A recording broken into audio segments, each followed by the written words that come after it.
దీన్ని చంద్రబాబు గారు పెద్ద బిల్డప్. గట్టిగా చప్పట్లు కొట్టి అభినందించండి.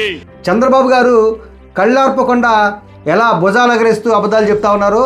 ముగ్గురం కలిసి ఎన్డీఏ ఫామ్ చేశాం. దాని ఫలితమే ఈ రోజు మీరు చూస్తే రాష్ట్రంలో పెద్ద ఎత్తున అభివృద్ధి కార్యక్రమాలు జరుగుతున్నాయి. సిఐ పార్ట్నర్షిప్ లో రెన్యూ ఎనర్జీ ఈ రెన్యూ ఎనర్జీ ప్రాజెక్ట్ అంట ఈయన తీసుకొచ్చాడంట. ఈయన చొరవతో ఈ ప్రాజెక్ట్ ఇక్కడ ప్రారంభమవుతుందని చెప్పేసి ఈయన పచ్చి అబద్ధాలు మాట్లాడుతూ ఉన్నారు. వాస్తవంగా ఈ రెన్యూ ఎనర్జీ ప్రాజెక్ట్ వాళ్ళతో గతంలోనే జగన్మోహన్ రెడ్డి గారు ఒప్పందాలు చేసుకోవడం జరిగింది. 2023లో విశాఖపట్నంలో గ్లోబల్ ఇన్వెస్టర్స్ సమ్మిట్ జరిగింది. ఈ సమ్మిట్కి దేశంలోని ప్రముఖ పారిశ్రామికవేత్తలు అంబానీ, అదానీలతో పాటుగా ఈ రెన్యూ పవర్ ప్రాజెక్టు ఎండి సుమంత్ సిన్హా కూడా హాజరవడం జరిగింది. దానిలో భాగంగా ఆనాడు జగన్మోహన్ రెడ్డి గారు రాష్ట్రంలో గ్రీన్ ఎనర్జీ పాలసీ తీసుకురావడం జరిగింది. ఏపీలో 22,000 కోట్ల పెట్టుబడులు పెట్టడం కోసం జగన్మోహన్ రెడ్డి గారితో ఒప్పందాలు చేసుకోవడం జరిగింది.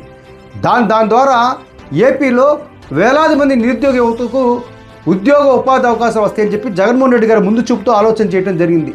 Thank you, Chief Minister, sir, for arranging this phenomenal gathering of industry captains as well as all the people from Andhra Pradesh. As a state, Andhra Pradesh is taking big strides in attracting investments in green energy. ఇవాళ ఈ 3 ఏళ్ల తర్వాత ఆ renew power project వాళ్ళు అనకాపల్లి జిల్లా రాంబిల్లో 5,400 కోట్లతో తొలి విడతగా ప్రాజెక్ట్ని పెడతా ఉన్నారు.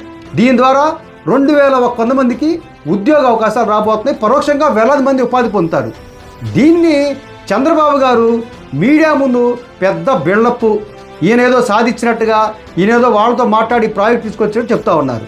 కానీ చంద్రబాబు గారు ప్రతిదానికి కూడా జగన్మోహన్ రెడ్డి గారు తీసుకొచ్చిన ప్రాజెక్టులకి క్రెడిట్ షేర్ చేసుకోవడం తప్ప ఒక్క ప్రాజెక్ట్ నేను తీసుకొచ్చాడని చెప్పి అడుగుతా ఉన్నాను. ఎంతసేపు క్రెడిట్ షేర్ చేసుకోవటం, దానికి బిల్డప్ ఇవ్వడం తప్ప ఈయన చేసింది ఏంటని చెప్పి నేను అడుగుతా ఉన్నాను.